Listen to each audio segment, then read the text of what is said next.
name up in lights. He just wants to be heard, whether it's the beat or the mic. He feels so unlike everybody else, alone, in spite of the fact that some people still think that they know him. But no, he knows the code. It's not about the salary, it's all about reality and making some noise, making a story, making sure his click stays up. That means when he puts it down, Tox picking it up. Let's go. Who the hell is he anyway? He never really talks much, never concerned with status, but still even him starstruck. Humble through opportunities given despite the fact that many misjudge him cause he makes a living from writing raps. Put it together himself, now the picture connects, never asking for someone's help or to get some respect. He's only focused on what he wrote, his will is beyond reach, and now it all unfolds, the skill of an artist. This is 20% skill, 80% fear, be 100% clear, cause Ryu was ill. Who would've thought he'd be the one that set the West in flames? And I heard him wreck it with the Crystal Method, name of the game. Came back, dropped Megadeth, took him to church. I like Bleach, man. Ryu had the stupidest verse, this dude is the truth. Now everybody giving them guest spots and stocks through the roof. I heard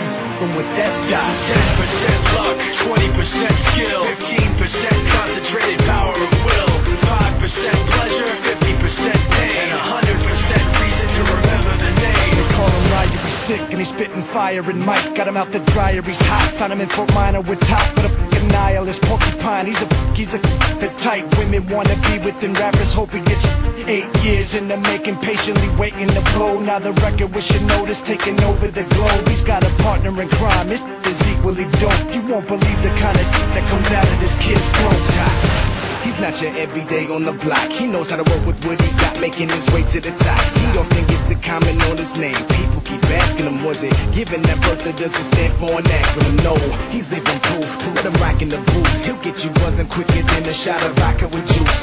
Him and his crew are known around as one of the best, dedicated to what they do and give 100%. Forget Mike, nobody really knows how or why he works so hard. It seems like he's never got time, because he writes every note and he writes every line. And I've seen him at work when that light goes on in his mind. It's like a design is written in his head every time before he even touches a key or speaks in a rhyme. And those other fellas he runs with, the kids that he signed, ridiculous, without even trying. How do they do it? This is 10% luck, 20% skill, 15% concentration.